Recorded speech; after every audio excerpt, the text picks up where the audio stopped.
All right, so I'm here with Guy Bolin, and I was curious a little bit about your background and your involvement with the Father Project and your personal story.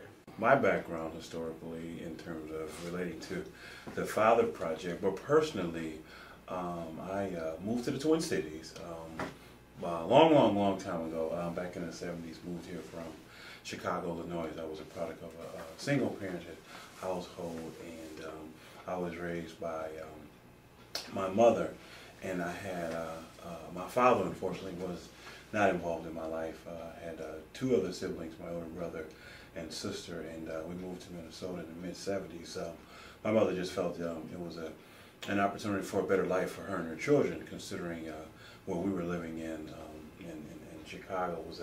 It was a depressed area. There was a lot of poverty. There was a lot of challenges going on within that community, and she felt that if she didn't remove us from that environment, that unfortunately we're going to become a product of that environment, which at that time it wasn't turning out too good for young African American males, females as well, but particularly African American males at the time. So I ended up moving to Minnesota in the mid-70s, and without that guidance and direction of a male, especially in terms of a positive male influence as far as a father figure, I unfortunately I had a few, but not to the degree that was needed in terms of that parent that needed to be in the household that was a father figure or my biological father.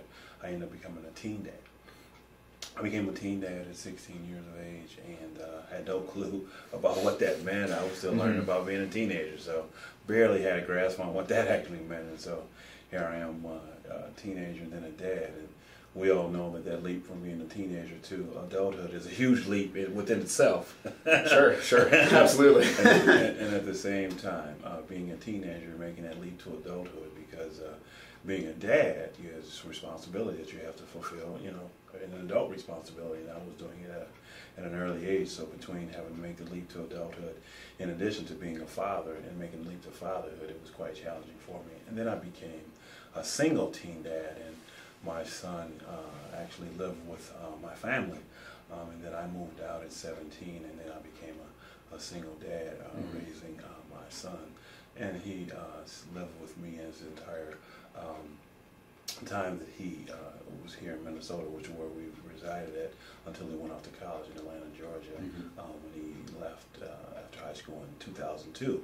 And now he's a college graduate, and he's doing really well. And so I look back and go, hey, some of those things, didn't realize what they were at the time, but now as I reflect back, it was all part of a bigger plan. So as a result of being a single dad, a teen dad, I ended up started doing some work within the community, and I started out doing youth work, and I started doing work with recreational programs, YMCA's, and it was volunteering, and I started coaching, and I don't know if it's just a dad thing, but a lot of dads end up coaching because their kids play. So you ensure that your kids got to play for some reason. I don't know what that's about, but my dad coached my little league team. There you go. Yeah. So I think part of it too is just fun too, to make sure that you're providing that direction and guidance, and if you know anything about athletics or coaching or anything, and plus if you participate, it's just a fun thing to do, especially to coach your kid.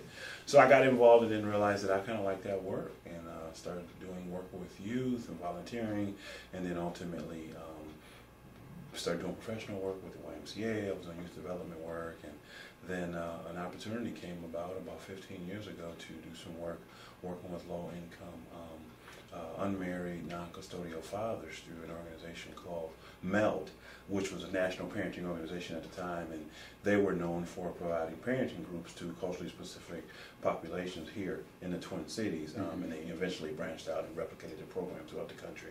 But I was responsible for coordinating a Young Dads program, and primarily what it was a program that taught parenting skills. It was a 2-year program at the time for guys 15 to 25 that just wanted to know about how do you parent a child, especially if you're a young dad, in terms of understanding about child development. And usually the curriculum was focused on those the years 0 to 3, so those early critical years of a child's development. So I was doing that for a couple of years, and then an opportunity came about to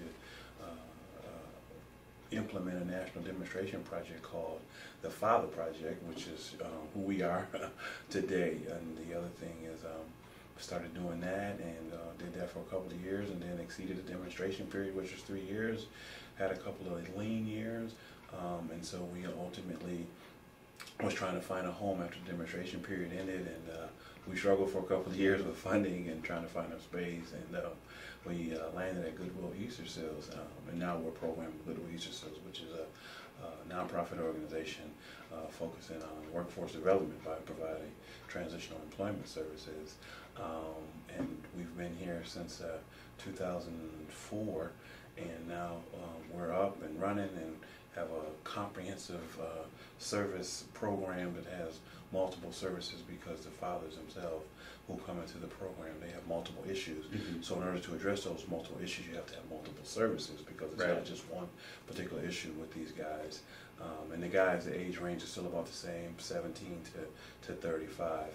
And we address those issues that prevents them from being connected with their kid, either emotionally or financially. So in a nutshell, that's pretty much my story. We got a grant a couple of years ago, a 5-year grant from the feds for the most part, and it allowed us to extend our reach to fathers outside of just who we were working with initially when we first started, which primarily was African American fathers, not because that's who we targeted, that's just who came through our door. Sure.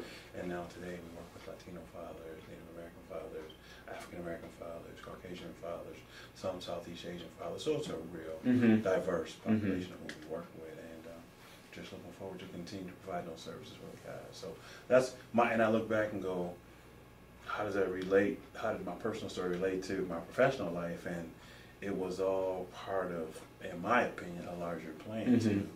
I experienced some things, so of course I developed a passion and a commitment, because when I became a dad, I said to myself, you know, as a little boy, if I ever became a dad, I'm going to do something completely different than what was done for me. But as I learned later, what does that mean, and how do you do that? You know? And I learned it, you know, through trial and error, of course, and it's OJT, you know, on the job training. So I developed that passion from the kid without a dad to being a dad, and then being a single dad, and said, okay, well, if dads had an opportunity to say, what is it that we need in order to help us be the best dads we could be?